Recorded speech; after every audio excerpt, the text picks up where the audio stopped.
So I hope everything's going to be okay here. My computer's been having hiccups lately. It sounds okay now, but it starts screaming like a duck or something and you're choking it to death. There's some internal problem with it. All right.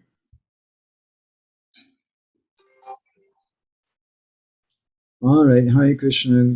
Nice to see everybody here today. So we'll go ahead and start our session. Gora Draganya Gana Gotra Goloru Haram. Guru Tama Gopyada Gopala Gada Ratiram Yati Singha Gora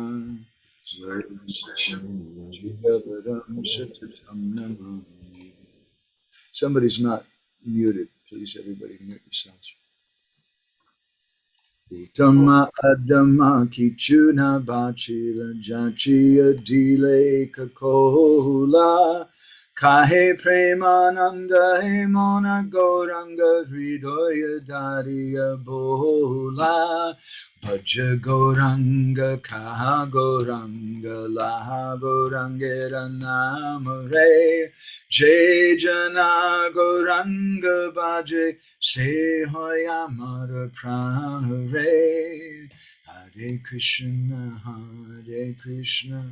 Krishna Krishna Hare Hare Hare Rama Rama Rama Hare Hare Yashaiva Padambuja Bhakti Labhya Prema-bhakti-candrika Vaishnava Mahima Tasmai Jaganmangala Mangalaya Chaitanya Chandraya Namo Namaste Chaitanya Chandraya Namo Namaste Chaitanya Chandraya Namo Namaste Madgavirapi Gopala Sri Kuryat Kripaya Jari Tadaiva Sambhaya Pidva Rishi Yustat Priya Janaha Shri Krishna Krishna Chaitanya Sasanatana Rupaka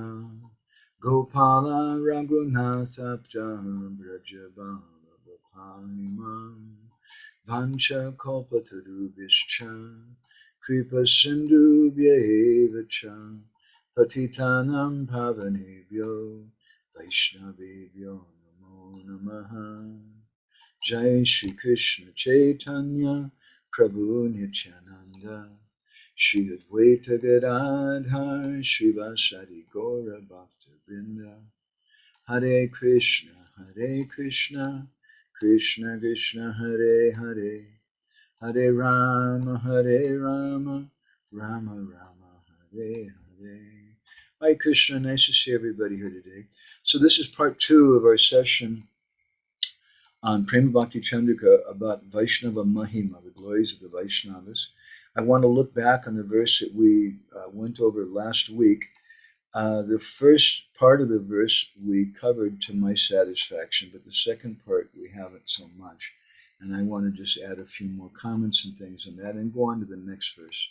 So Narottam Das Thakur, he first begins with glorification of Guru.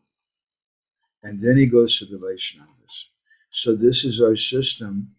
Our Gurudev is also Vaishnava, but Gurudev is our Vaishnava. And we begin with glorification of him. But then if we glorify Gurudev and then we go straight to Gauranga Mahaprabhu, Gurudev won't be happy. Gurudev wants to see that we appreciate the Vaishnavas. Otherwise, we fall prey to what Bhaktivinoda Thakur called Amar Guru Jagat Guru. The attitude that my Gurudev is great and everybody else's Guru, well, better luck next time. Tell them that your Guru is not so good. And that's very, very offensive. We should respect everyone's Guru and we should respect all the Vaishnavas. So Gurudev is not happy if he sees that our relationship with him is cult-like. And we appreciate him, we glorify him, but we can't appreciate any of the other Vaishnavas. So Gurudev is happy if he sees that we're worshipping and appreciating the Vaishnavas. So beginning, we start with worship of Guru, Shri Guru Charana Padma, Nathan Das Thakur has given us. And then, secondly, Vaishnava Charana Renu Bhushana Kodiyatanu Jahahoiti Anubhavahoy, that we want to take the dust of the lotus feet of the Vaishnavas as our ornament, our bhushana. And by doing this, then we're going to get this anubhav. Marjanahoy bhajan. By taking the dust of the Vaishnavas, this will purify my bhajan, sadhu sangha anukshana.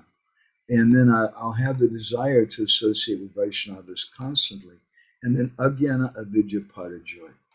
So Vishwanath Chakravarti Thakur has given a Sanskrit commentary on Prema-bhakti-candrika, and we're taking some points from this.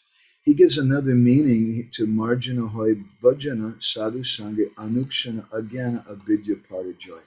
He says that if we decorate our body with the foot dust of the Vaishnavas, if we take that dust from their feet and we put it on our head with great devotion, great faith, with the understanding that that foot dust can fulfill all our desires, then what happens, if we take that dust, Vaishnava Charana Renu, then what happens is sadhu sangha anukshana. We get the good fortune of constant sadhu sangha.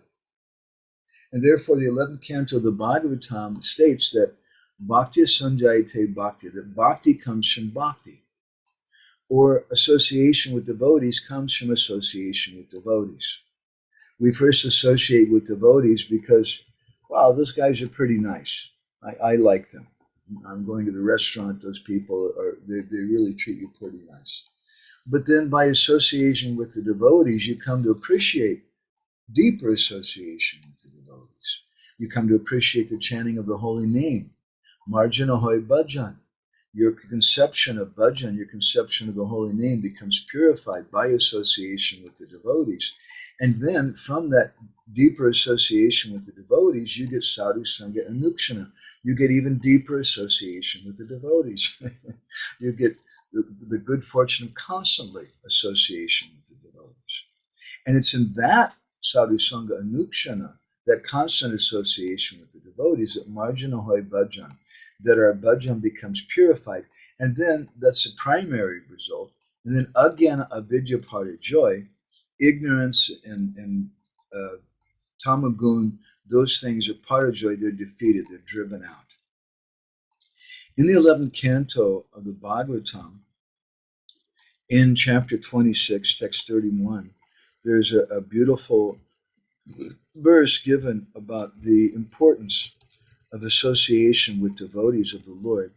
Let's share this verse with you on our screen here.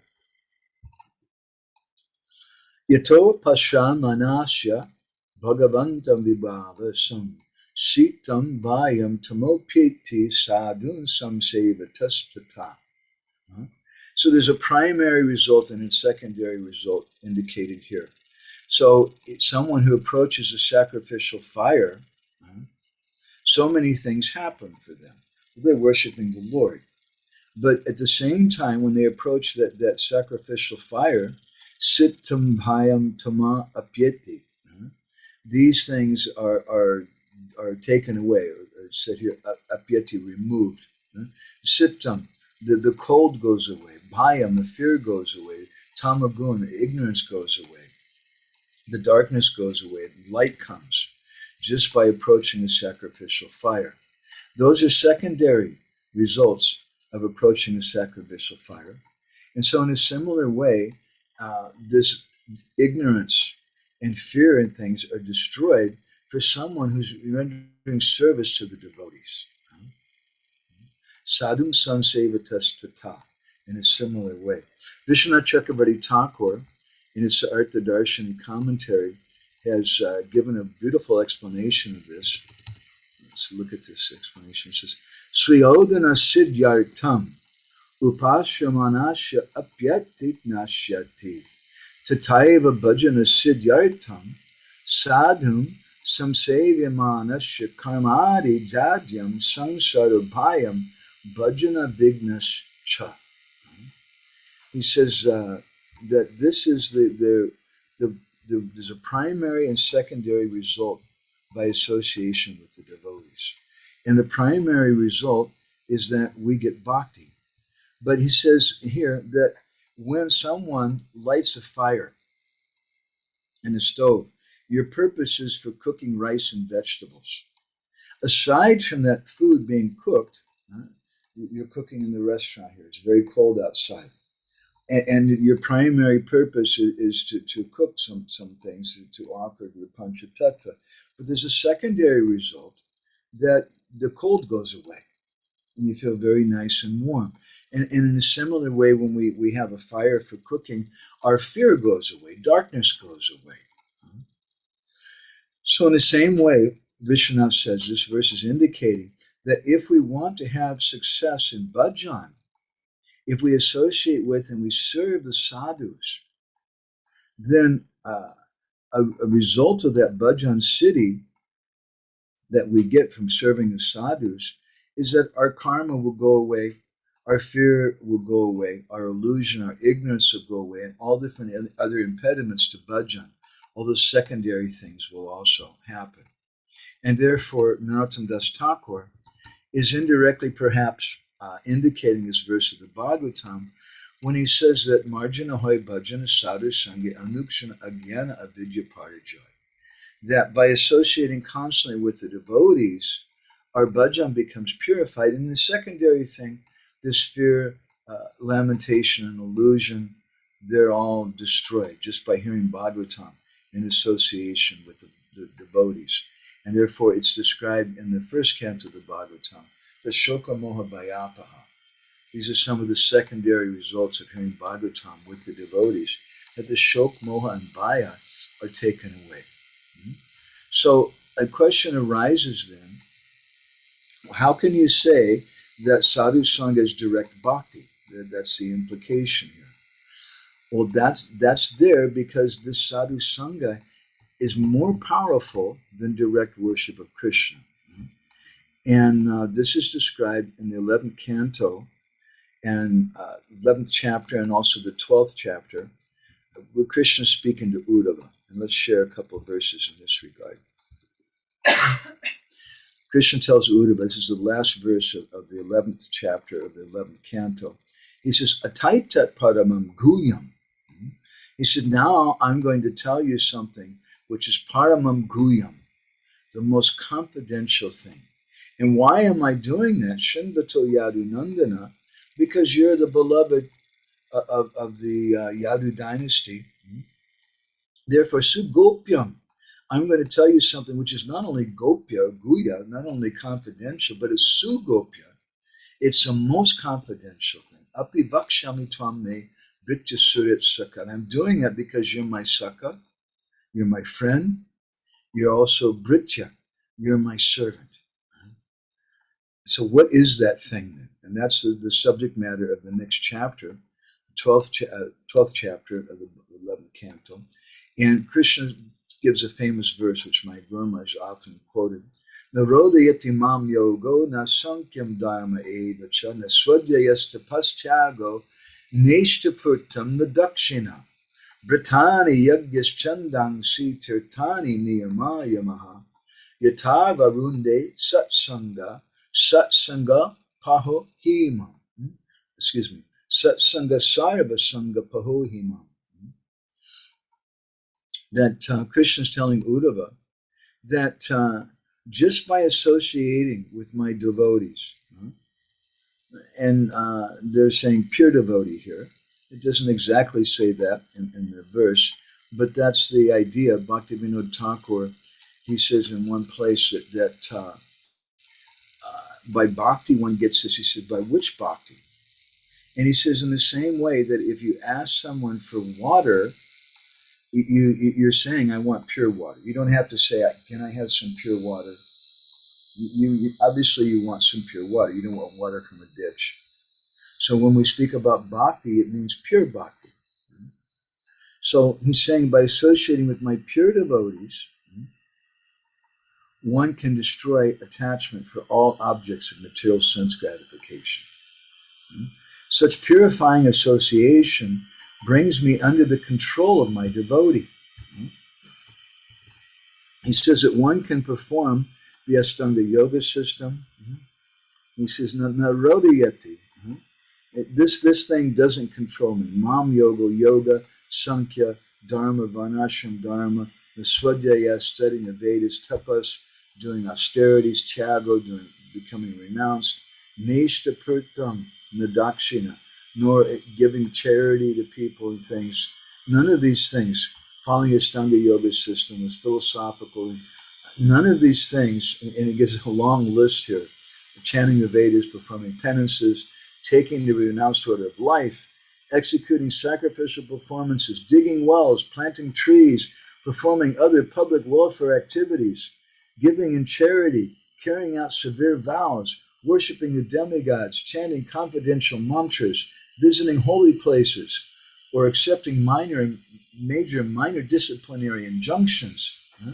But even by performing such activities, one does not bring me under his control. So we should understand that association with the devotees is so very, very, very important.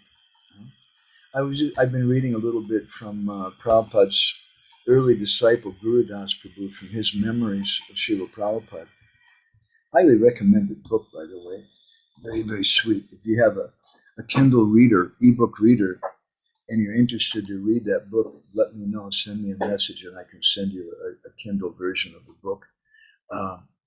But he was speaking about in there how he had marched protesting the mistreatment of the blacks. He marched with Martin Luther King, and he gave a long list of all these different people that he knew and used to protest with, doing different things before he became a devotee. But after becoming a devotee, it's not that Srila Prabhupada ever told him, don't do this thing, don't associate with these people, don't do this or that. But just by associating with Srila Prabhupada, he quickly saw that all these other things, these are all secondary and they don't really solve the problem. Even as devotees, we become sometimes very absorbed in social concerns. Right now, there's a big concern in our society about Gurukula and about protecting the children from molestation. And that's a very, very important thing. It's a very demoniac, terrible thing for children to become molested. But at the same time, I can say very bluntly, and I hope I don't sound hard-hearted saying this, but if our revolution of our activities to protect the children don't include within them a way to change people's consciousness, then I really don't have any hope for all these kind of revolutions and solutions. As Srila Prabhupada said, which we often quote, he sold to the GBC, this chanting should go on instead of meetings, resolutions, dissolutions, revolutions, and no solutions. Prabhupada didn't consider those things to be solutions. He said this chanting should go on. This is our solution. And why is the chanting a solution? It's not just that it calms people down or something, but the chanting is a solution because the chanting changes one's consciousness. And that's the only solution. So we want to associate with the Vaishnavas because by associating with the Vaishnavas, it changes our consciousness. There's a beautiful prayer that I'd like to share with you. This is given by Srila Vishwanath Chakravarti Thakur in his 87th chapter, the 10th canto. Let's see here. Actually, Gauni Taipabu, would you like to read this? Yes. He bhaktyadvari ayam chanchadvaladi rotivu manak prasadam labhatam yasmad vishishta sveva natati. O devotees, this poor creature is standing at your doorway, waving his tail and barking. Please, let him. I saw so many dogs like that. Please let him have a little prasadam, so that he may become exceptional among dogs and get the best of masters as his owner. Here the Acharya makes a pun on his own name, Vishishta, exceptional, swa eva, like a dog, natha ati, having a master. Such is the perfection of Vaishnava humility. So we see the same thing here also. Krishna Kun and I have noticed this phenomenon here in Debrecen also, that we showed up at the restaurant just like two dogs on the street. And the devotees would beg them some prasadam. They've been giving us prasadam. And now we're going there every day. And we just wave our tails and we bark. And they throw some prasadam at us. And we're very, very happy. So Vishwanath Chakravarti Thakur, he's giving this beautiful verse expressing Vaishnava humility, that he's writing such a wonderful commentary in the 10th canto. And he's saying that unless I have the mercy of the Vaishnavas, I can't do this. There's no question of being able to serve the Vaishnavas. So what do I want from the Vaishnavas? I want just a little bit of prasadam. I want just a little bit of mercy from them, so that I can become, because I'm already a dog, but let me become a dog that has a good master. So this is the desire of the devotees. We often quote this verse from the Varaha Purana, which is included by Vrindavan Das Thakur and Chaitanya Bhagavat, where he says, Siddhir Bhavati Vaneti Sangsyo Tuta Sevina. He says that we're not really sure if those persons who are Tuta Sevak, the direct servants of the Lord, whether they're going to achieve perfection or not. And I like to compare this to the devotees living in the temple. We're not really sure that they're staying directly in the temple. We were quoting this verse this last Janmashtami when we were in Goloka Dham, Germany, about how the devotees in Goloka Dham are directly serving Shishi Radha Madan Mohan, and the whole community there is direct for the service of Radha Madan Mohan. But we're not really sure, even though the direct servants of Radha Madan Mohan, whether they're going to get perfection or not. This sangsaya, this doubt is there. But nisangsaya, there's no doubt. Sutad bhakta parichaya ratatmanam, that for someone who's serving the servants of the devotees, of the Lord's devotees, there's no doubt that they're going to get perfection. And this is such a very, very important thing for devotees to meditate on. In the 11th canto, again in the Bhagavatam, there's a description given of different types of devotees. And the first type is described, Archayameva haraye, pujam yashradayete, that they're devotees and they have some faith in serving the Lord. And they're staying perhaps in the temple, and they're doing archana every day for the deity, and they have great faith in that. But archayameva haraye, pujam yashradayete, they have that shraddha and that. But natad bhaktishu, chanyeshu, they don't have faith so much in the devotees or in general people. They think all these people who are living outside, they're on a lower platform. And only devotees who are living in Mayapur or in New Brajadam or in the temple, only those people are real devotees. And someone else who's living outside the temple, they're not actually really a devotee. Sabhakta prakrita smitaha. That person is a prakrita bhakta. He's a materialistic devotee because his platform of devotion is that he's not seeing the glories of the devotees. He's not seeing, and the glories of the devotees are so exalted, that they're so amazing, that Krishna himself comes as a devotee. He comes as Sri Chaitanya Mahaprabhu. Srila Bhaktisiddhanta Saraswati Thakur has given some beautiful instructions in this regard. Let's see here. Jai Gaur, are you ready? Are you available for reading? Or are you just there in the car? I see Siddha Hari Prabhu. I'm here. Can you hear me? Yeah. Would you like to, let me put something on the screen. Would you like to read this from Srila Bhaktisiddhanta, please? Yes, Prabhu. Just the green? Yeah, just above two, whatever. All right. Can one achieve any benefit without serving the devotees? One who serves the Supreme Lord is a devotee, and one who accepts service from his servants as their worshipable Lord is God. The Lord's devotees are as worshipable as the Lord himself. Thus, there are two kinds of worship: worship of the worshipable Lord and worship of his worshipable servants. The Supreme Lord is just like the sun, and the devotees or spiritual masters are just like light. The worshipable Lord and his servants, in other words, are inseparably related. The devotees are never separate from the Lord. The Lord is complete, and the devotees are dependent on him.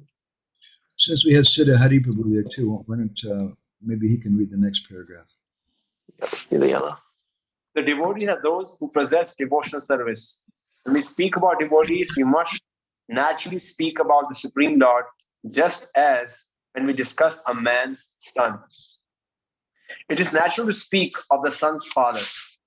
Similarly, bhakti, the devotee, and the Supreme Lord are inseparable. The devotees are ever dependent on Krishna, and Krishna is ever dependent on his devotees. They are non-different, just as the body's limbs are inseparably connected to the body. If we try to remove the devotees when discussing the Lord, there will be nothing left as absolute truth. If we stop the worship of the devotees, there is no question of worshiping the Lord. Such a beautiful, beautiful statement. Huh? So I actually found in this statement there's an interesting comment which is paraphrased by Srila Prabhupada in a purport in the 10th canto, which I think is in chapter 3, as I recall. It's the basis of the book that we made, the Mathura Meets Vrindavan, where Prabhupada says in the purport, he said, these three things, Bhakti, Bhakta, and Bhagavan, are not of the material world. And that one sentence, Guru Maharaj expanded on and became this entire book, Mathura Meets Vrindavan. So these three things, Bhakti, the devotee, and the Supreme Lord, Bhakti, Bhakta, and Bhagavan, they're inseparable. You can't separate them. And if we try to separate them, then we're a materialistic devotee. You're something of a bhakta, but you're a prakrita bhakta. You're a materialistic devotee. And that devotee is not going to make so much advancement. And therefore, Sri Chaitanya Mahaprabhu, he instructed the inhabitants of Kulina Gram when they asked him, what should we do? What's the best thing to do? Prabhu Kahi Mahaprabhu said, Vaishnava Seva Nama Sankirtan, Duikor Shigrapavi Shri Krishna Charan. He says there's two things you should do. You serve the Vaishnavas and do Nam Sankirtan. Because these two things, as we've often commented, are interconnected. Sadhu Sangha Nam Kirtan E Matra Chai is described by Jagadananda Pandit and Prema-bhakti-candrika, that all that I want are these two things, Sadhu Sangha and Nam Kirtan, because Sadhu Sangha means Nam Kirtan. Nam Kirtan means Sadhu Sangha. And if you try to do one without the other, if you try to do Vaishnav Seva or Vaishnav Sangha without Nam Kirtan, you're not really pleasing the devotees. So it's not really Vaishnav Seva. And on the other hand, if you try to do Nam Kirtan without the Vaishnavas, it's just an illusion. So Mahaprabhu said, Duikar, you do these two things, and Shigra Pabi, very quickly. Shigra means very quickly. Shigra Pabi you'll get Sri Krishna Charan. You'll get shelter at the lotus feet of Sri Krishna.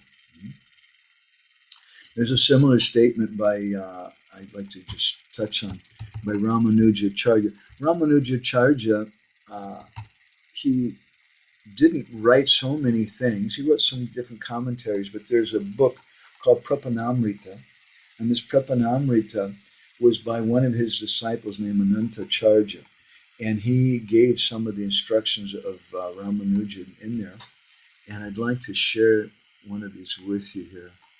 Let's see, the beautiful verse. This would be a nice thing to take notes on if you wanted. Let's see, Hari Chandra Prabhu, do you want to read this? Vaishnavanam anusthane no payamatim unnayet upayemaeva satatam unnayet samahamanaha. Do not consider service to the Vaishnavas as the means but rather always consider it the goal. To think that by serving Vaishnavas one can achieve other fruits is to consider Vaishnava Seva as means, and to think that due to heaps of pious activities one obtains Vaishnava Seva is to consider it the goal. Prapanamrita. Yeah, that's good. Thank Yes. you. And this is I should have put the diacritics in this thing. We have a little version. Anyway, it's such a very beautiful statement from Ramanujacharya. In the line of Ramanuja, they stress serving the Vaishnavas so much. He said, don't think that, oh, if I serve the Vaishnavas, then I'm going to get mercy. If you think that, you're in Maya. If you think that by serving the Vaishnavas, it means that I'm going to get this thing or that thing. Rather, you should understand the serving the Vaishnava is the goal. It's everything. That's our life. That's the only thing that we desire. And the proof of that, again, is Sri Chaitanya Mahaprabhu. And therefore, the Bhagavatam, in the 12th canto of the Bhagavatam, Lord Shiva, he tells Parvati, I am hi paramo labho nirnam sadhu samagama. He says that the highest thing that you can get is sadhu samagama. The highest thing you can get is associating with the Vaishnavas. And therefore, there's a famous verse in Chaitanya Charitamrita, Sadhu Sangha, Saiva Shastri Koi. Again and again, it's said that just by associating with the devotees, all Shastras say, Lava Matra Sadhu Sangha, Saiva Siddhi. You get all perfection, just Lava Matra. Prabhupada, in his purport to that verse, he gives a one sentence purport. He says that what is a lava? Lava is a 1/11th of a second. If you take 1 second and you divide it into 11 parts, it's pretty fast. And that's that lava matra. In that much time, you associate with the devotee, Sarva Siddhi Hoy. You can get everything. Again, in the Chaitanya Bhagavat, there's a nice verse which it describes that Krishna Seva Hate to Vaishnava Seva Bhora. That superior to serving Krishna is serving the Vaishnavas. More important than serving serving Krishna is to serve the Vaishnavas. Bhagavati Adi Sabhashastri Koiladada. And all the different shastras headed by the Bhagavatam, they confirm that. So I want to finish. I want to tell you a little bit of an elaborate story. Some of you may have heard this story from us before. We printed it in a Bindu magazine. But it's a very nice meditation upon the glories of the Vaishnavas. This is from the life of Srila Ramanujacharya, and this is a story which was told by Srila Prabhupada and also by Srila Bhaktisiddhanta Saraswati. And we may read some comments from Srila Bhaktisiddhanta afterward. Once there, Ramanuja had some desire, he rose in his heart that he wanted to go on Tirtha Yatra. And so he set off from Srirangam, from his main ashram, along with a group of disciples, and they were all doing kirtan and harinam. And they stopped in a town, and the next day they were going to come to another particular town. And so Ramanuja, he knew that he had 2 disciples there. And these 2 disciples, one was named Yagesh, and the other's name was Vardacharya. Now Yagesh was a very, very wealthy person. And Vardacharya was a very poor person. So Ramanuja told 2 of his disciples, you go ahead and tell Yagesh that we're coming with this big party of pilgrims, of devotees, his godbrothers, so he can take care of everybody. And Yagesh was so ecstatic when they came and they told him, Guru Maharaj is coming and all these devotees are coming. He became so ecstatic that he didn't think about taking care of those 2 devotees. And those 2 devotees, they went back to Ramanuja, and Ramanuja asked him, so did you tell Yagesh that we're coming? Yes, Guru Maharaj, we told them. And then Ramanuja asked him, how did he receive you? Did he give you some water, some kind words? Did he give you a place to rest or something from your long journey? And the two devotees didn't want to say anything bad about Yogesh, but they said, well, they had to be honest with their guru when he's asking that question. They said, well, to tell you the truth, Guru Maharaj, he didn't even offer us a glass of water. And we were very thirsty. It was a really hot day. We'd been traveling all day and went to see him. He didn't offer us anything. He was just so ecstatic. And Ramanuja became very unhappy to hear about how his disciple had failed to show proper respect to his godbrothers. It's not, Ramanuja wasn't just thinking that these were his godbrothers, just in the same way that Guru doesn't think that these are my disciples. Rather, he thinks these are Vaishnavas. And Srila Prabhupada described in one place, and Srila Bhaktisiddhanta also described it, Krishna sent me to you so that I can become purified, so that I can render service. And the particular service that Guru renders to the disciples is to keep them in check and to correct them and to encourage them and to give them mantra. So Ramanuja was very unhappy that Yogesh had not shown proper respect to those two devotees. So he decided instead he's going to go to the house of Vardacharya. Now Vardacharya was very, very poor. He was so poor, his house, there was no mice and no insects in his house, because the mice and the insects had long ago starved to death. There was nothing for them to eat in his house. So every day, Vardacharya, he was a married man. He had a very beautiful wife named Lakshmi, and who, like Lakshmi Devi, his wife had all good qualities. She was very beautiful. She was also very, very chaste and very nice devotee. So every day, Vardacharya would go out to beg alms. And he would come back at noontime to offer whatever he carried, he obtained by begging to the Lord. And this is how he passed his life. So Ramanuja, while Vardacharya was out begging, all of a sudden he shows up at the door at this very poor Lakshmi Devi. She's not expecting that Guru Maharaj is going to come there with this 50 devotees or whatever it was. And they have nothing to offer them. And she was shocked.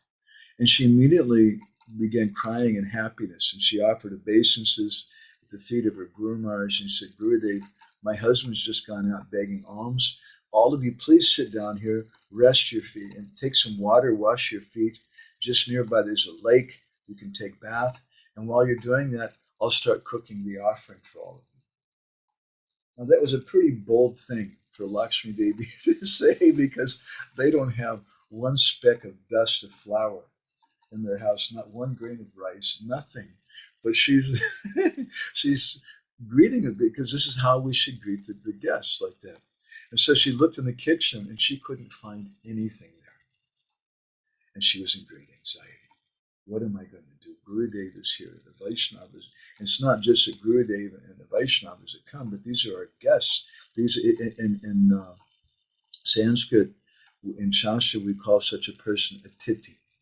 Titi means a time. Someone who's a titi means someone who's not invited, who just shows up. And it's considered that a titi Bhagavan, that if someone just shows up at your door without being invited ahead of time, we should accept that person to be God.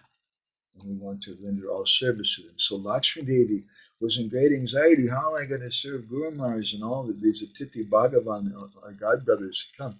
And she remembered there was one really nasty fellow in the village who was a rich businessman who was very much attracted by her beauty. And he was always trying to speak in kind of colloquial terms, he was always hitting on her. And, hey, hubba, hubba, baby, whatever. He would say very harsh things. And even he was sending different female messengers to her, telling with the message, look, would you like, a lot of money and some jewels and things? Just come and meet this rich businessman. And she wouldn't even look at him. She wouldn't even talk to him because she's a very chaste lady. But now she thought, maybe this is the only means that I can serve Gurudev, I can serve the Vaishnavas. And so thinking that service to Guru transcends all of the principles, she thought, let me go, I'm going to surrender myself to this man and get whatever I need to serve my guests. And so she went out the back door of the house while they were in the front. And she ran to the house of that businessman. And she came there before him and she said, look, I have a problem. My Gurudev and some of my godbrothers have come to my house as guests. I don't have any way to serve them. You send some foodstuffs to my house. And tonight I'll come and see you and I'll fulfill all your desires. And that lusty, nasty merchant was very, very happy to hear this. He thought that there's no hope for him with this chaste lady. So he arranged for the most opulent, nice foodstuffs to be sent to the house of Vardacharya and Lakshmi Devi. And they arrived there, and Lakshmi Devi started quickly cooking everything. And there's so much nice, opulent things, paneer and ghee and cheese and so many different things that she'd gotten. She cooked so many different items, and she offered them to the Lord. And everybody, Ramanuja and the disciples came and they said, wow, this is really amazing. She sat everybody down, offered them some leaf plates, and they started giving everybody some nice prasadam. And they were just astonished. How is it possible that this poor lady, she can give such nice hospitality? It was around that time that Vardacharya returned home. And he had a little bit of wheat flour and some rice, a little bag, maybe a couple of vegetables or something that he'd bag, hardly anything. And he comes and he sees all this big pile of shoes. What's going on? And then he comes in and he sees Guru Maharaj is here and all the devotees, and he becomes so ecstatic. And he says, wait a minute, they're all having this big feast. And Lakshmi Devi is serving them out. How did this happen? So he called Lakshmi Devi in the next room. He said, my dear wife, how did you do all this?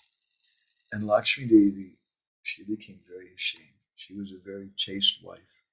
And she bowed her head down with shame, and she told him that well, I went to this nasty fellow, and I agreed that I would give him whatever pleasures he wanted in exchange if he would send some foodstuff so that I could serve Gurudev. When Vardacharya heard it, she thought he was going to be really angry and slap her. Vardacharya began to jump up and down in ecstasy. Haribol, Haribol, Haribol. He said, now I know I really have a truly chaste wife, because you understand that Narayan is the only Purush. And Lord Narayan, he's represented by Gurudev. Gurudev is non-different from Lord Narayan. He's the only enjoyer, and Gurudev has come to our house. I'm so fortunate that I'm married to such a lady who's the embodiment of real religious principles. At that time, Ramanuja heard the shouting and things going on, and he came to the back room and said, what's going on here? And then Vardacharya, he explained to their Guru Maharaj what had happened.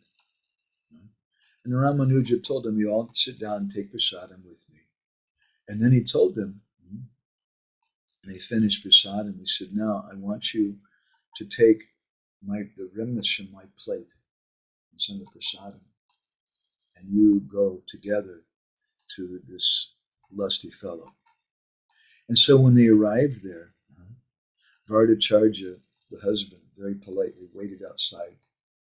When the wife went inside, she was admitted. He has all these servants and things in her rooms.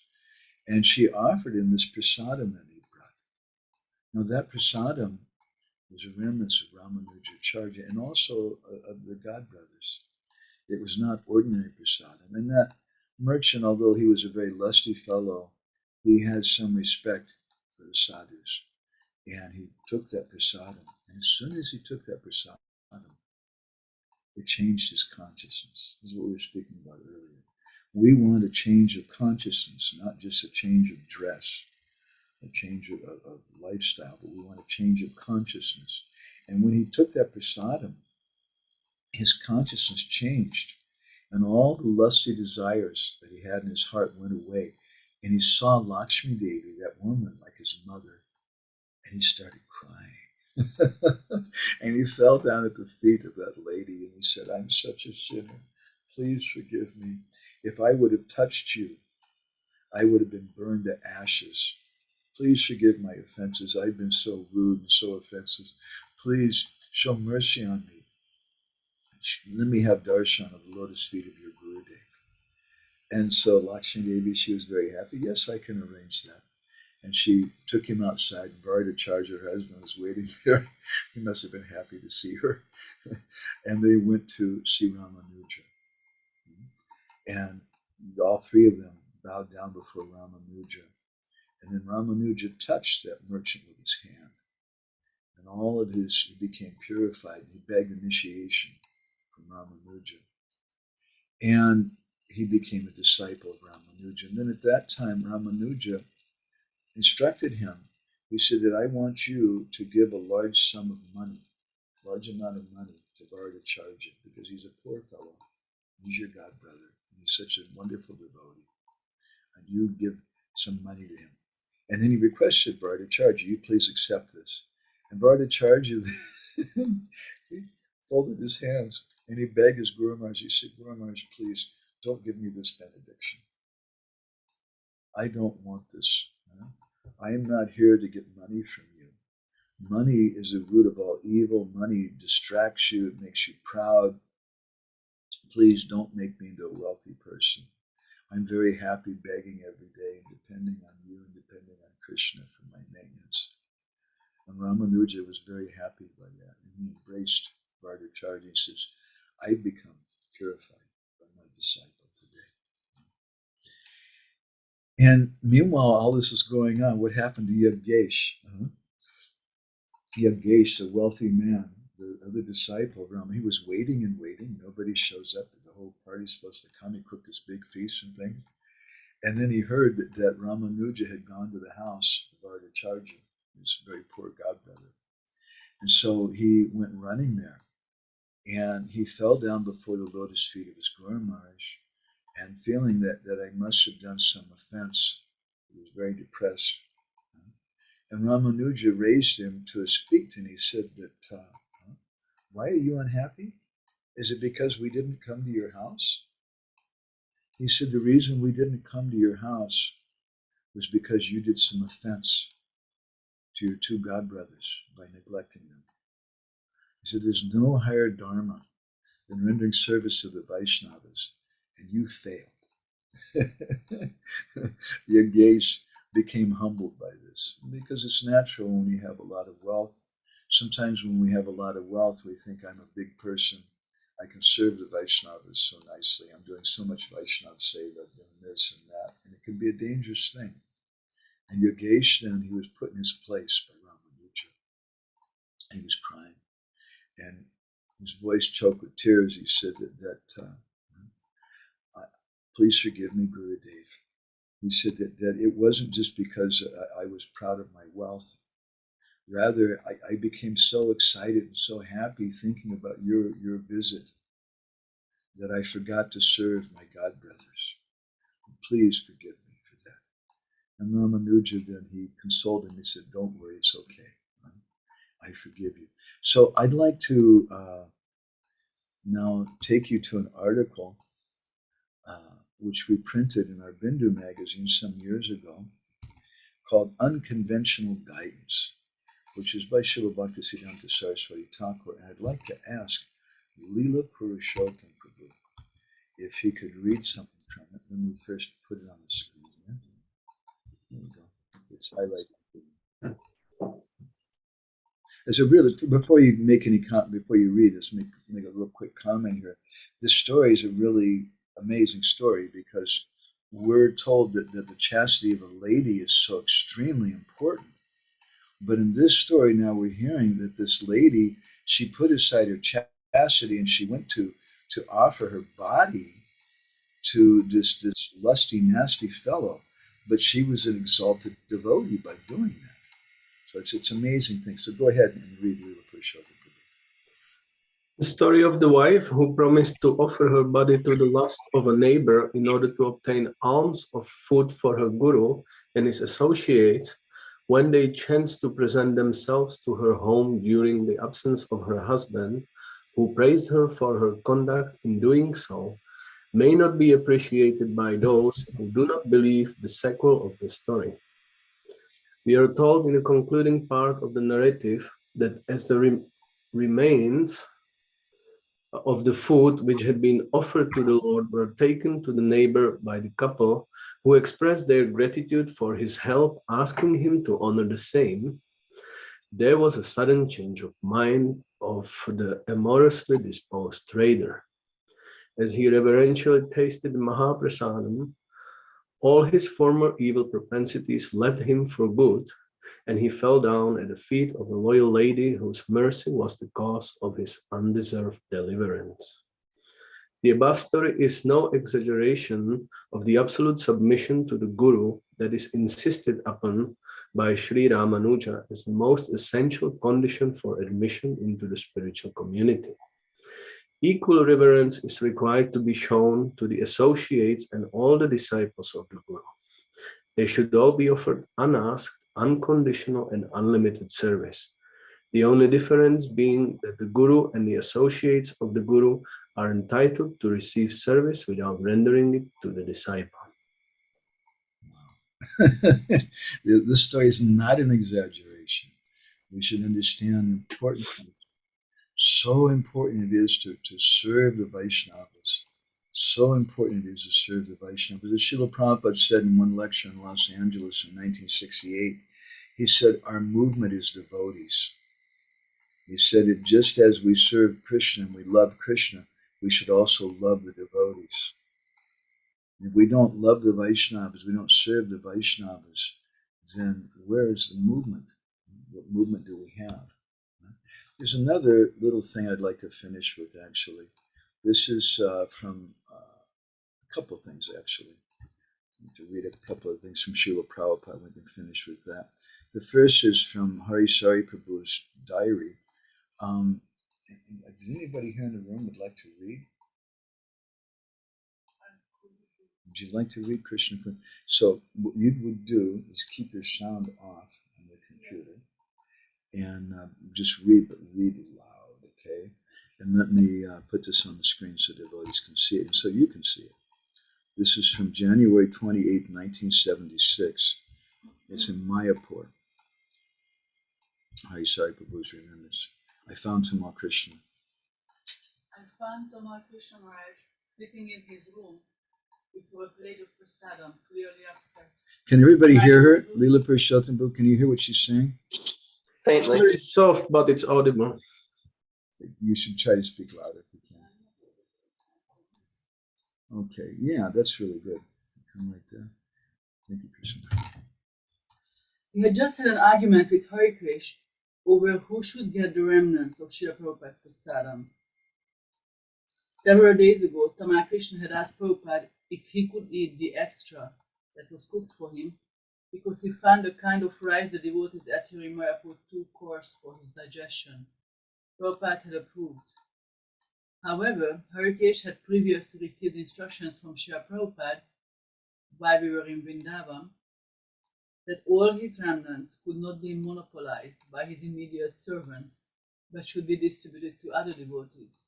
As cook, Harikesh resented Tamal Krishna's acquisition of all the leftovers, while Tamal Krishna argued that he was only taking what was left in the pots and not what was left on Prabhupada's plate. Thus the dispute. Prabhupada called them both onto the veranda. After hearing their arguments, he managed to resolve the issue to everyone's satisfaction. Prabhupada said that Harikesh should not have interrupted Tamal Krishna while he was eating. Respecting prasadam is a very important function, and there should be no disturbance. He gave his permission for Tamal Krishna to eat what was left in the pot, but also confirmed his desire that his prasadam be distributed. Then he went on to explain that the Vaishnava attitude in dealing with one another is one of humility. Actually, Prabhupada said, one has to be blessed by a devotee to become a devotee. And he who is the servant of the servant of the servant 100 times removed is not worse than one who directly serves the Guru. If one thinks because I'm direct servant I'm better than others, then he's not a Vaishnava. To offer one's respects to Guru and not to his disciples, this is wrong. This is not Vaishnava. One has to be humble and try to serve all Vaishnavas, not some and not others. Thank you very much. I get so much happiness just hearing that. So we have one last little excerpt from a letter from Srila Prabhupada that I'd also like to read. This is a letter to Shivananda Prabhu. And maybe we can ask, if we're really nice, if Andi might read this. Would you do that? Okay. So can you see it on your phone? Are you on the phone there? I don't know how you've done it. Maybe you can look on Krishna Kun's computer, if you're really nice to Krishna Kun. We have to speak really loud. You're a soft speaker. Yes, very loudly. Regarding serving your God brothers, this is a very good practice. The spiritual master is never without his followers. So to serve the spiritual master also means to be the servant of his disciples. When you want to serve the king, you must also serve his minister, secretary, and everyone who serves him. And to serve his servant may please him more than to serve the king personally. So the spiritual master is not alone. He's always with his entourage. We are not impersonalists. We take care of every part of the whole, as much as one should take care of his hat as well as his shoes. Both are equally important for the upkeep of the body. I hope that you will understand this rightly.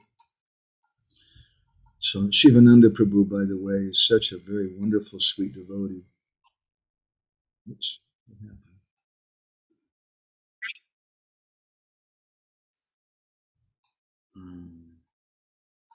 Ujjvala Rasida had to go. We'll read her comment a little later.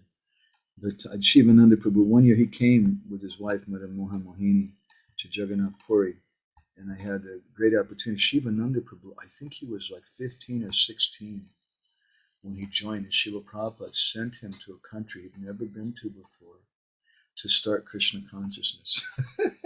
He sent him to Germany, and Shivananda Prabhu just went. Such a very, very simple and very, very sweet devotee. And you can see in his behavior that he really took this to heart. So these instructions that Narottam Das Thakur has given us are very, very important instructions. And it's not just something philosophical that we read and that we get entertainment by something, but this is our life. If we want to get bhakti, we have to behave, we have to follow these things. So he says, and we'll finish this verse again. Maybe I'll go ahead and put this one more time on the screen here so we can meditate on it in closing. Vaishnava charana rena bhushana koriyatana jaha hoiti anubhava hoy marjana hoy bhajana sadhu sange anukshana agyana avidya parijoy. That we should take the dust of the lotus feet of all the Vaishnavas. That should be the ornament in our body. And if we do that, then Jahoite Anubhavahoy will have realization. If we don't serve the Vaishnavas, then you're Prakrita Bhakta. You're just a materialistic devotee. And this is the difference between a Kanishta, Madhyam, and Uttam. The Kanishta, Archayami Vahadaye, he has faith in worshiping the Lord, so he's a devotee, but he doesn't Natad Bhakti Suchanyeshu. He doesn't have faith in the devotees, he doesn't have faith in other people. He only has faith in worshiping the Lord, so he's a Prakrita Bhakta. Whereas a Madhyama Adhikari is better because he makes friends with the devotees, and he serves the innocent, and he avoids the envious persons. He has these four types of behavior, the fourth being worshiping the Lord. And the Madhyama Adhikari can quote Shastra, but the Madhyama Adhikari still, it's not enough. He's not realized. And we want to associate with someone who's actually realized. So Jaha Hoiti Anubhava Hoy. Narottam Das Thakur is telling us here, we want this Anubhav. We want to have this realization. We want to associate with such devotees. Marjana hoy bhajana sadhu sangha anukshana agyana avidya parijoy. And if we take the dust of the lotus feet of the Vaishnavas, or using a different purport to this verse, sadhu sangha anukshana, if we associate constantly with the devotees, then our bhajan will become purified. And secondarily, agyana avidya parijoy will conquer over ignorance and nescience very easily. So we'll go ahead and stop there. I'd like to request devotees if you have any reflections you'd like to share. I'm going to go ahead and start with Ujjwala Rasagya. I feel sorry if she's watching this later on. My pranams and apologies to you, Ujjwala Rasagya. She's so determined and such a nice part of our Sangha. She's always there, and with her, always sharing her wisdom and things. I appreciate it very much. But she's working. She's a doctor, and she's in the office right now. So she makes a comment, pranam. She says, "Thank you so much for taking time to explain the pastimes of Ramanuja and his great disciples. This gives depth and profoundness of the subject matter more than theoretical Shastra quotes.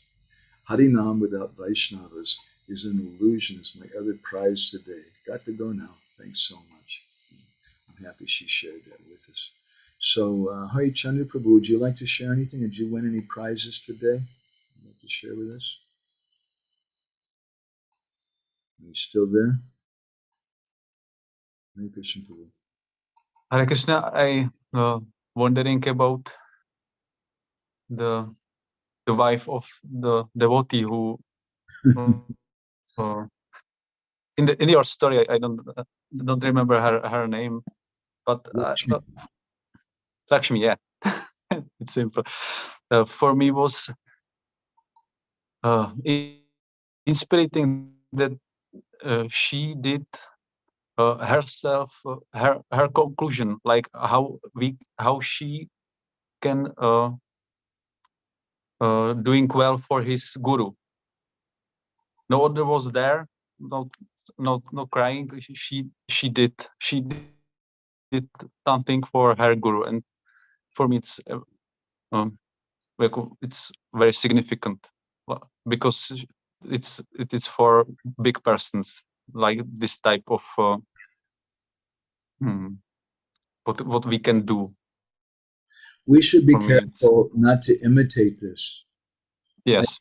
I don't want to mention places, but there was one group, one large temple in North America, shortly after I joined, who the ladies were going out and they were collecting large amounts of money. And sometimes some of them even were, if someone would give them a lot of money, they would do certain things for those persons. And someone may say, well, they were very exalted devotees and they're doing it for their guru, and then that's seva. You may say that, but I look back and those ladies are no longer behaving as devotees anymore. We can't imitate such a thing. This is a very extraordinary story. And we have certain principles that we have to follow. If someone's on the platform of Ruchi or Bhav, as this lady was, obviously, she can transpass different rules and things. And for her, there's no question that that's real bhakti. But for us to try to imitate that, which we've tried to do sometimes in our society, and by so doing, we water down these principles of chastity, of being chaste in one's husband and things, that it's very, very dangerous for devotees. I'm glad you brought that out. I should have focused a little bit more on that. Anything else you'd like to comment on, Hari Chandra Prabhu? Okay. Thank you very much for taking part today, Prabhu. I appreciate it. Yeah, let's see. Gorni Tai Prabhu. It's getting really late there for you. What time is it there now? 10:45. 10:45, and you were all day long going to Eka Chakra. You're definitely a sadhu. You're one of the Goswamis. You hardly sleep. No, I could sleep after lunch there. We have a nice rest in the car. It was nice. First of all, I would like to really, really thank for you for this kind of very deep analytic topics, how you go on. I always have difficulties to understand what does it mean, the dust of the devotees' feet of the dust of the feet of the devotees. I had always difficulties, and last time I wanted to ask you how to realize it, so I couldn't put that question. So when today I went to Echo Chakra, there I remind that, oh, Prabhu told this, I'm here, so it's a good chance to just do it. So, and that was one really wonderful experience, that everywhere when I went to visit a temple, I just bow down and immediately dust put on my head, knowing what happens. And I become so happy, not ecstatic. That's why you look so effulgent today. You should package some of that dust and send it to us. It's here. Yeah, so it's so, yeah, you cannot understand by your mind, but you can feel. And I really thank for you to give that remembrance and give that the deep explanation. And maybe I don't understand, but if I follow, the result is there. I was really happy, and I know that this parikram would be really remained in my heart, and not just because I made a lot of pictures. And I understand that that's more important to do that practice, to collect the dust, than making pictures. So thank you very much. Well, thank you. That's a really beautiful comment, Prabhu.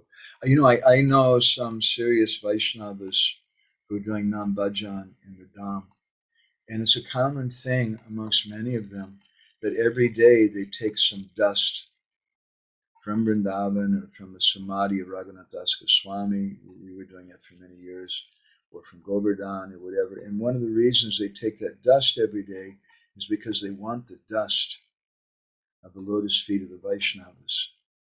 Because we may make some aparad, and it's difficult to become forgiven by that. Even the Vaishnavas may forgive us, but it's also described in the Bhagavatam that the dust of the lotus feet of the Vaishnavas won't forgive us.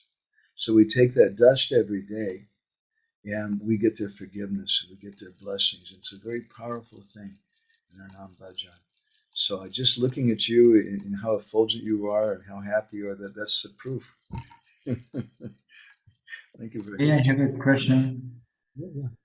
To the one place you mentioned that in the 11th canto, Krishna told that most confidential result comes because you are my servant, well-wisher, and friend. So there is three categories.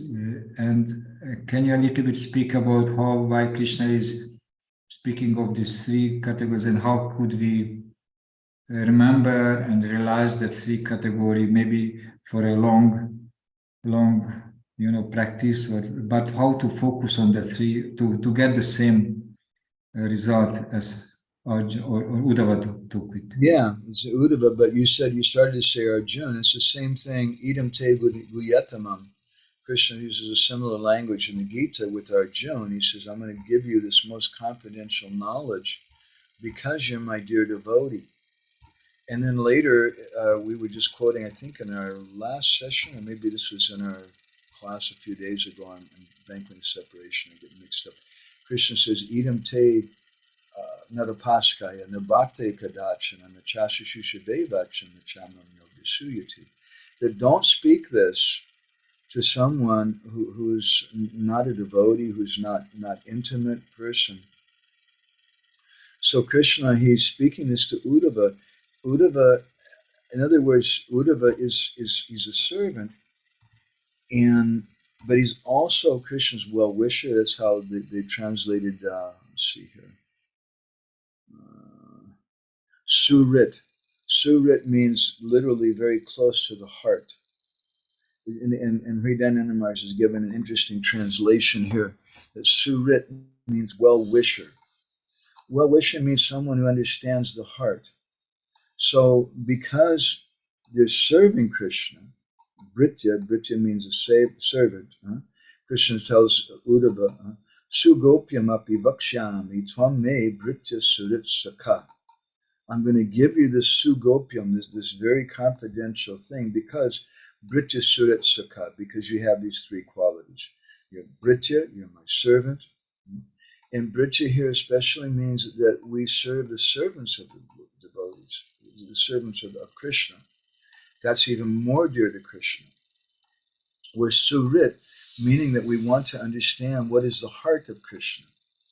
And what is the heart of Krishna? In the 9th canto of the Bhagavatam, Krishna tells Devasa Muni that Sadhava hridayam mayam, sadhanam hridayam tvaham, mananatina janatina ham tebya managapi. That you should know I'm in the heart of the devotees, and the devotees are in my heart.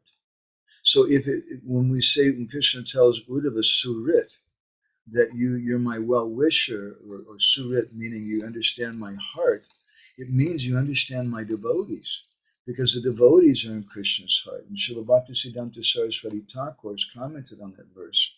He's saying that this verse means that just as he says Krishna is a Paramatma in the heart of everyone, but who's the Paramatma in the Paramatma?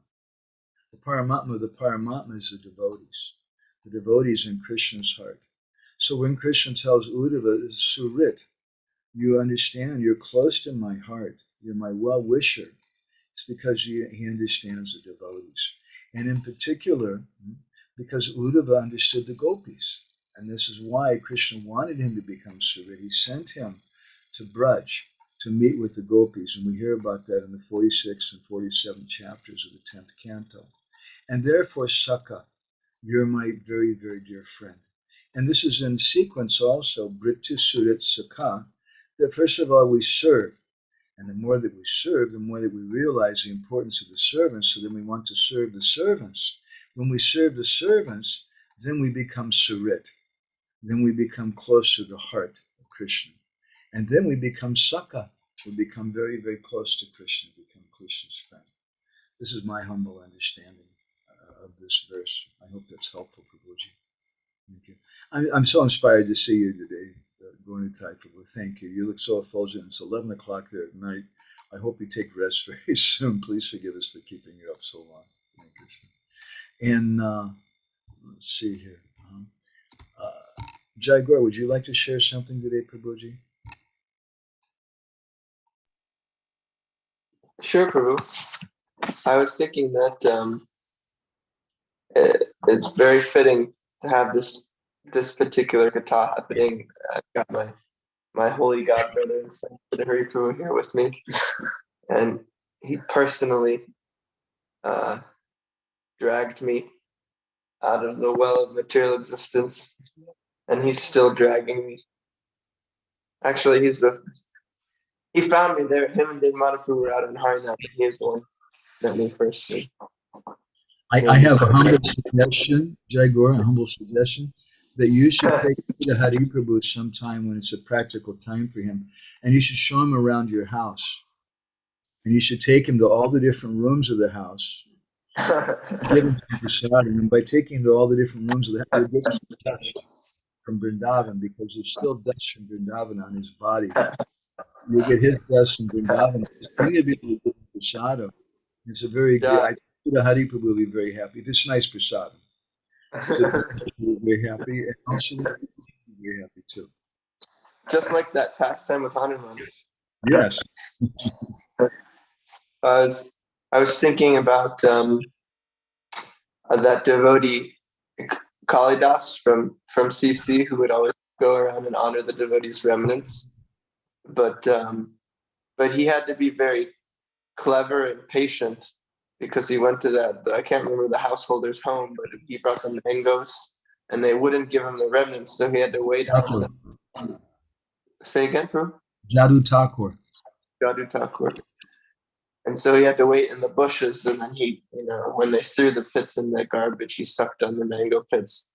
So similarly, Siddhari was really very humble, and he won't let me do any service to him. I keep trying, but my take home is that I have to be very clever and persistent. Uh-oh. Siddha Hari Prabhu, you better check your garbage. I better start eating the I better start eating the plates now.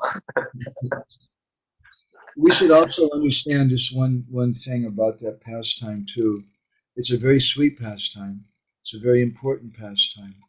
And it illustrates how important it is to take the remnants of the Vaishnavas. But at the same time, too, we can't imitate. My Guru Maharishi commented that Jadu, that he was a very, very exalted personality. Kalidas was a very, very exalted personality. And because he had firm faith. You know, I mean, I see sometimes devotees, for example, I heard devotees in some temples in Los Angeles and New York that used to do this at the Sunday feast. The guests oftentimes wouldn't finish all the prasadam. So in like the late 60s and 70s, the devotees, they didn't want to waste the prasadam, so they would save all that prasadam, and the next day they would serve it out in the morning. all the prasadam that was off the plates of the non-devotees. Now, someone can say those people were not ordinary people who'd come to the temple for the Sunday feast program. They were very exalted persons. And I would suggest that if someone had such faith like that, it might be good. But the devotees, they stopped doing it because they found that devotees would start getting sick.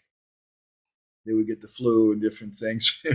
So it's a dangerous thing too. We shouldn't just imitate it. Not that you're imitating with Siddha Hari Prabhu, I'm sure, but Siddha Hari Prabhu, now that Jai Gaur has completely embarrassed you in front of everybody, do you want the rest today? Do you have a rebuttal?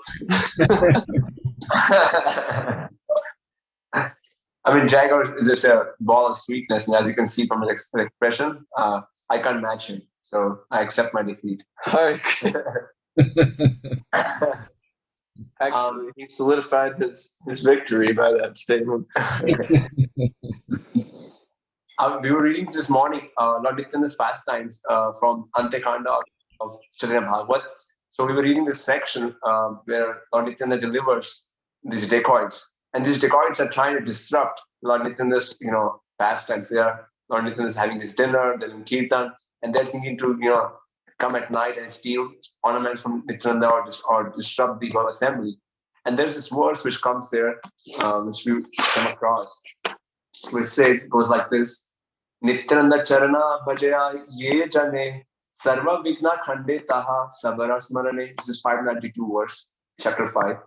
But even those who worship the lotus feet of Lord Nityananda, all obstacles are vanquished. And then it goes on to say, who can place impediments before the Lord when all ignorance is destroyed by remembering even his servant? And then purport by Bhaktisiddhanta Saraswati Thakur, he writes, no one is able to place impediments before Sri Nityananda, the master of the Supreme Lord's servant. For if a person remembers the topics even of Sri Nityananda's servants, the actions of ignorance in the form of aversion to Supreme Lord cannot be maintained, and all his sinful thoughts destroyed. So I was reminding of this section we read this morning, how by remembering the wonderful servants of Lord Nityananda, one gets freedom from ignorance, and all the obstacles which one may be facing in devotional life, they get also removed, just like the servants of Lord Nityananda. So it's along the same line what he was speaking on. So thank you for presenting from such a wonderful presentation, such a feast for the ears to hear from you, and how you pick up different sweets and different savories from all different scriptures, and you make, it's like I'm hungry for the whole. You're making me hungry. Well, we are hungry the whole week, and we get to just feast when you speak. Thank you. This is your house here, your ashram you're staying in? No, but this is Jai Gaur's house. This is Jai Gaur's from his house. I'm in his house right now. Siddhari Prabhu's here keeping me on track while I do the renovation, and then we go back to the farm to hear and chant. It's nice to see you back in the States. So nice to see you back with such a wonderful attitude, Siddha Hari Prabhu. Thank you, Prabhu. the devotees, actually Narottam Das Thakur in another place, he discourages parikrama. And he says, what's the benefit of all this parikrama? He said, it's just kevala. He uses the word kevala, simply some mental speculation. The real thing is that we want to do nam-bhajan with the devotees. And we want to do service.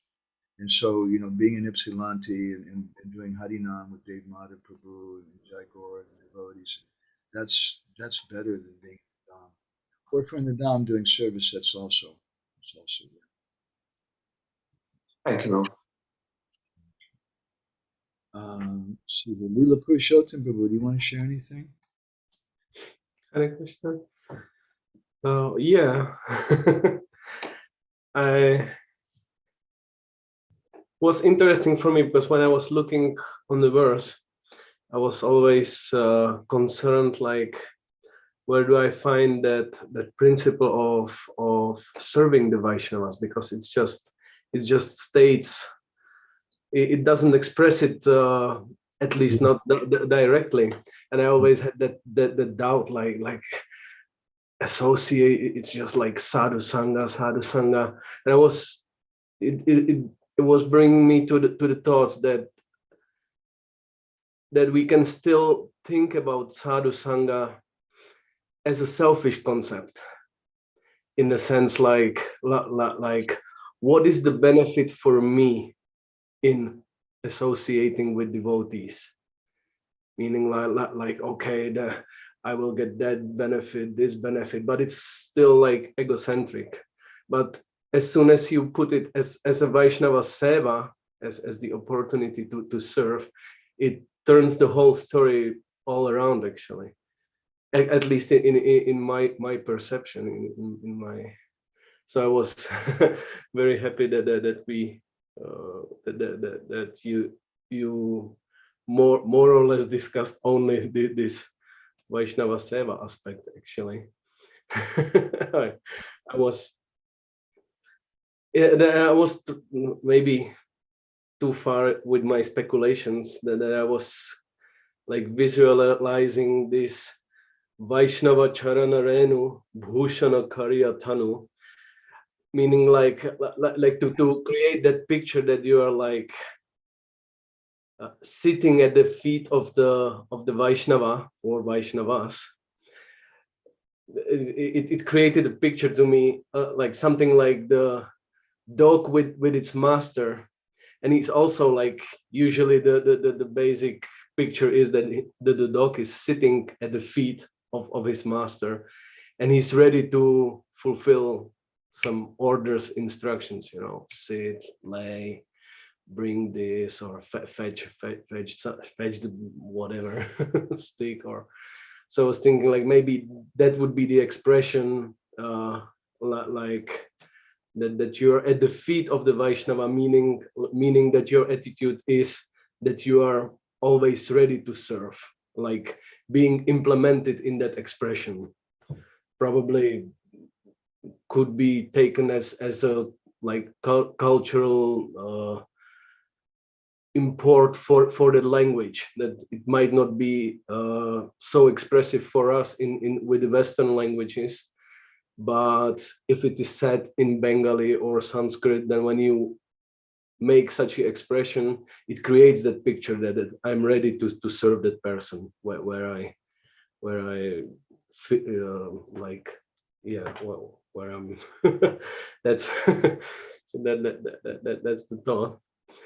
And I'm still like Krishna Kun and I going and barking and waving our tails every day at the restaurant here in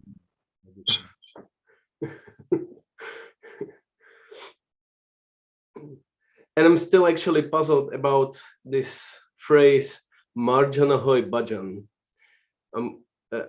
I would really like you to help with, like, in what ways, because this is so expressive. Like it really says marjan. It means like cleaning. So does it mean that our devotional service might be impure, mishra, whatever, contaminated with our whatever abhilasas, the desires or anything.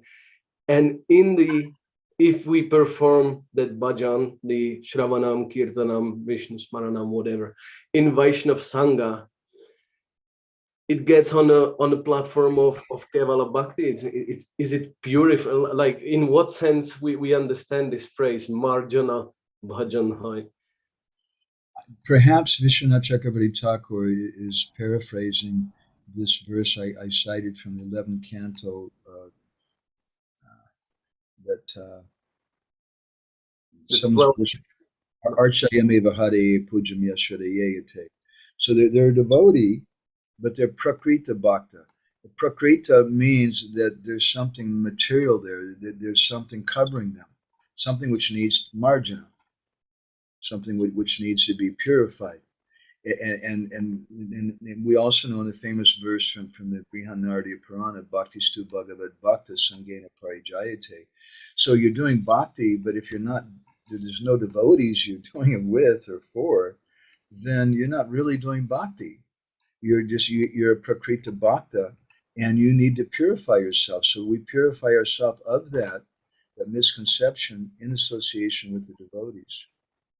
I was also thinking that the word bhushana means to decorate, but bhushana also gives the idea of our wealth.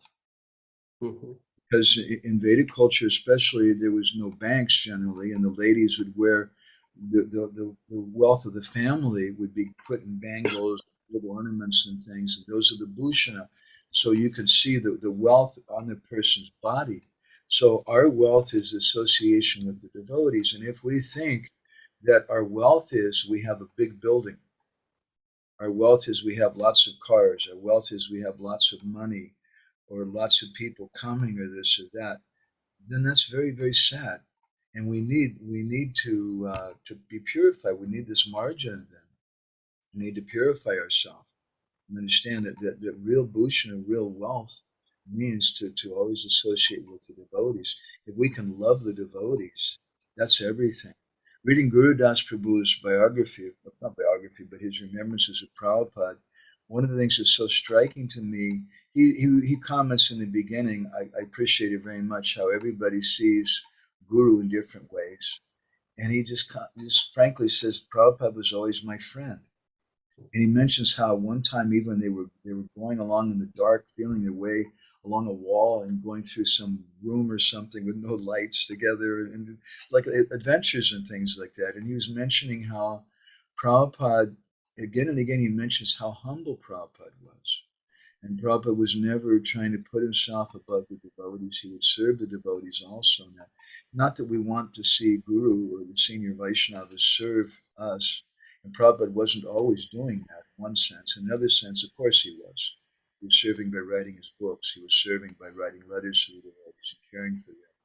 But in the early days, he was directly serving. He was cooking and serving prasad and washing the dishes afterwards and things. He was directly serving in that way. And it just melted Guru Das's heart. That's by associating with Prabhupada in that way, he got that margin. Guru Das got that margin. He became purified, and he understood the value of sadhu sangha.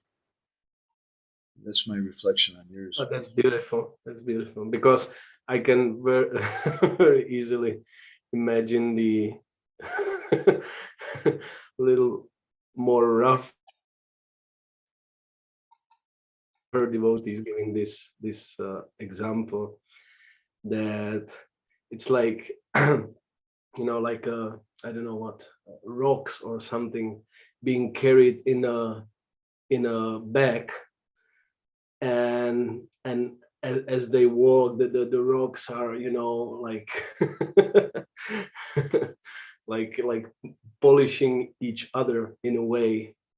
So in sometimes I've heard expressed that Vaishnava Sangha works like this, that we work rather hard on each other, like correcting each other, and like maybe probably more fitting example for brahmacharya ashram or such a situation. I don't know. Yeah. But let's also be careful. It's not that's the purpose, and it means we should all go around correcting each other and chastising each other, and that's really horrible. Also, Yeah. I sometimes Yeah. I have this trepidation, this fear, and I love our projects. I appreciate what Srila Prabhupada did. Prabhupada wanted to establish big temples, and Mayapuri wanted a huge temple in that. But I see sometimes the temples swallow people. And what happens is you can see the symptom then of it being swallowed is they only think of the temple and the building, and they're not thinking of the devotees. They're not thinking of taking care of the devotees. So it doesn't mean that big temples are bad and we shouldn't have them, but we should be careful and always keep service for the Vaishnavas in front, and always remember that the temple may be there, it may not be there. We don't care. And we want to take care of the temple, of course, but we take care of the devotees first. That's a real Krishna conscious movement for the world. That's so pleasing to the heart. And then maybe just one more quick question, actually, because I was thinking of those three principles, like well-known principles of Chaitanya Mahaprabhu's teachings, like Nam Ruchi, Vaishnav Seva, and Jivadoy. Do you know where's the source of these three? Like, is it somewhere expressed like this together, or? I did some search for this some years ago. I think it's in a song of Bhaktivinoda Thakur that he speaks that, but I haven't found it directly in Chaitanya Bhagavat or Chaitanya Charitamrita, indirectly. And those principles are given, but together in one place. It's another thing. Yeah, I was just thinking that I don't remember the place where I would meet them like together. One place you can see it is in Chaitanya Mangal, those verses that we were going over, Mahaprabhu's final instructions to the devotees in Navadvip before he left for Puri. Those three things it's not put in that way, but indirectly, those three things are there. Yeah, that's true. That's true. I miss you guys. It was really nice when you came. It was. We are already looking forward to hope and pray for some next meeting. I'll tell you, I think that if everybody came and we made some really nice pizza, not like 2-inch thick pizza, but then Siddha Hari Prabhu and Jai Gaura might just like become inspired and they just show up or something. I don't know. That would be the perfection.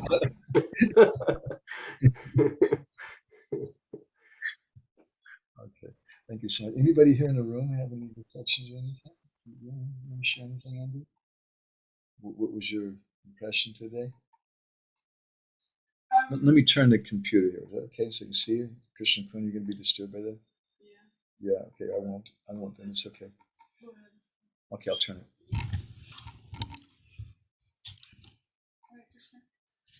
So I'm very much glad I decided to come, because today was like a hectic day. Could it be still a little louder, please? Yeah, I try. So I was saying that many guests came today to the restaurant, and I'm very much tired. But I was kind of contemplating on my situation in my life, that I have now the opportunity to serve Vaishnavas. So and it kind of just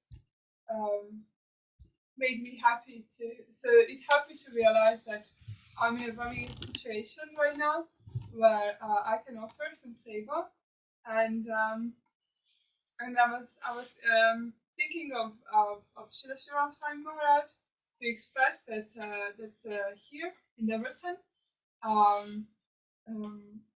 like serving guests with prasadam and preaching that way is like so it is the part of serving Radheshyam. Yeah, it's an integral part. Serving Radheshyam. It's like the Radheshyam is a whole body, and we are the limbs of them. Nice. So we should always think that when we're in the temple, or we call it a restaurant here, but it's actually the temple, that people who come, they're the guests of the deity. The the guests of the Lord, and it's our duty to serve them. It's not that I'm living in the temple, this is my restaurant, this is my temple, and these guys are coming here, and they're so lucky getting my association. we should, that's terrible. We shouldn't think like that. We should think that oh, this is Radhe Shyam's servants, lost servants, they're coming, and I'm going to please Radhe Shyam by being so nice to them. And the people, they just, wow, this restaurant is different than any other restaurant. The people here, they just really love us, and they're really, really special. And I see that too.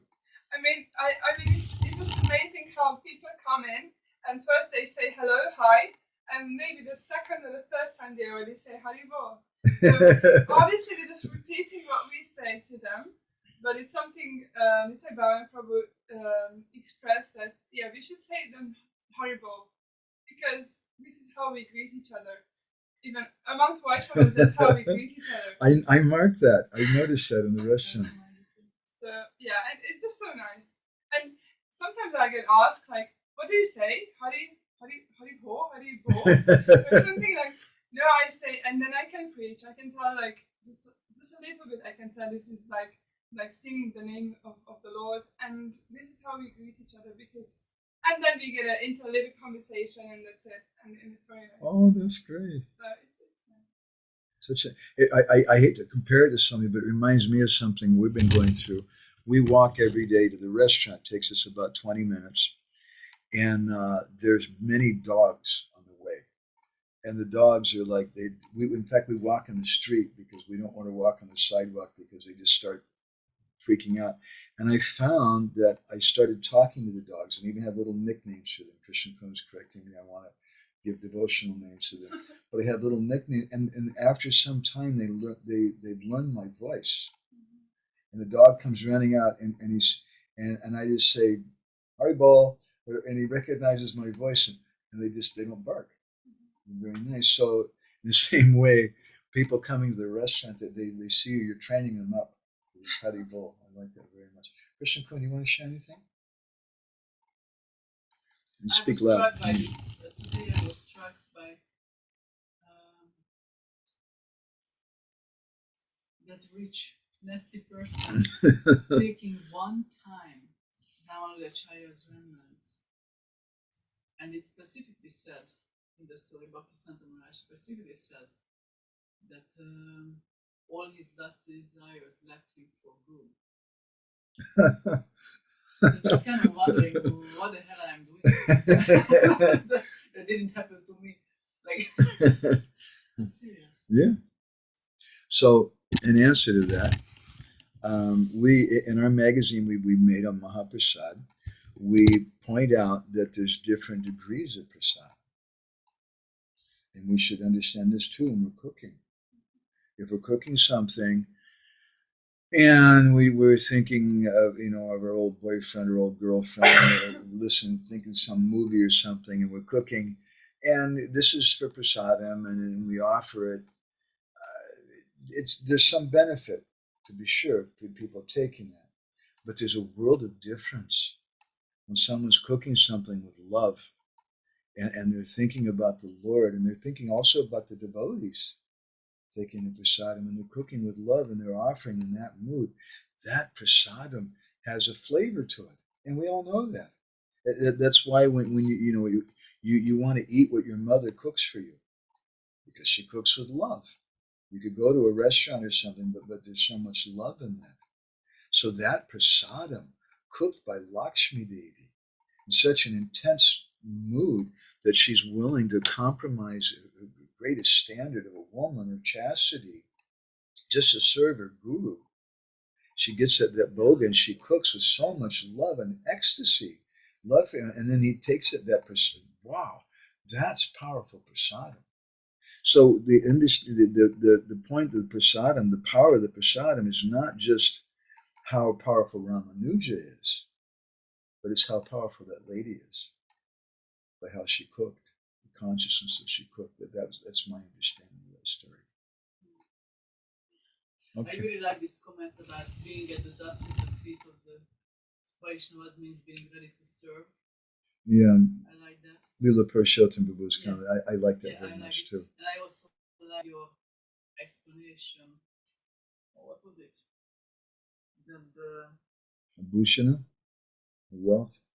no, but the servant. Yes, the time we serve the servant of the Lord, then we become Surit, then we become Sattva, and then Krishna can share.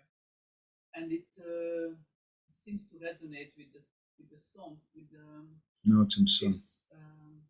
text of this song, where it says that by smearing the dust of the devotees' lotus feet on our bodies, we can get realization. Why we get realization? Because Krishna is pleased. I don't know, but that's why. Isn't it that right? Yeah, and we've seen people who don't appreciate the Vaishnavas, who don't want to take the dust of the Vaishnavas, who don't take the remnants of the Vaishnavas.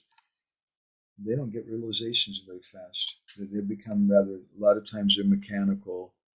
They may be a little philosophical, but they're more religious and ritualistic. Other times they said that the dust of the Vaishnava is their followers.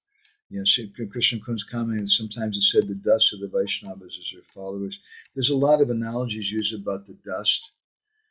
I've thought about that. I thought about that in going over this, and I decided not to use those analogies. Not that I'm disagreeing with them, but that we should just take it literally.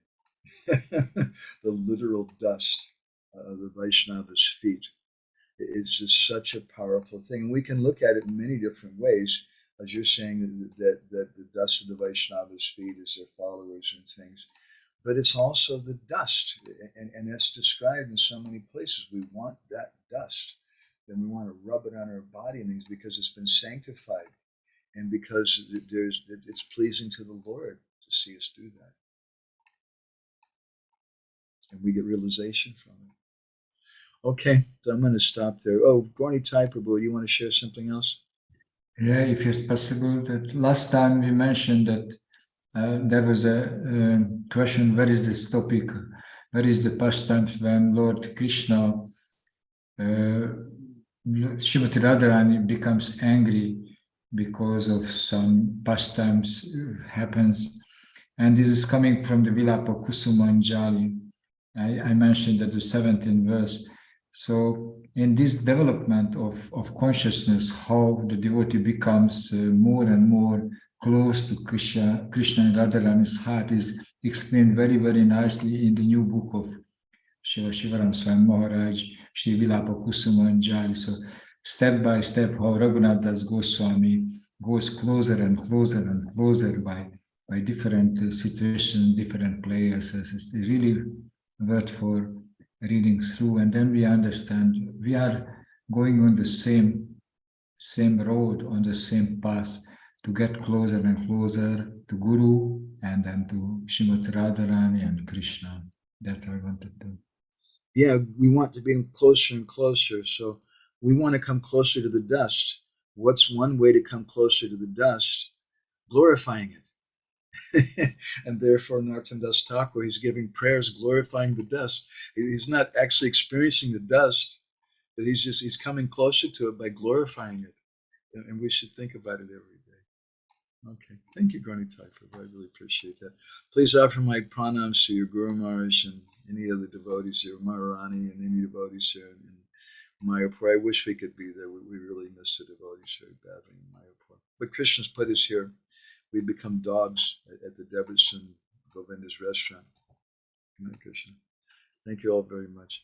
Srila Prabhupada ki, Samaveda Bhakta Binda ki, Gaur Premanandi Hari Hari Bol, Vancha Kalpa Darubhishcha, Kripa Sindhu Vyeva Cha, Patitanam Pavani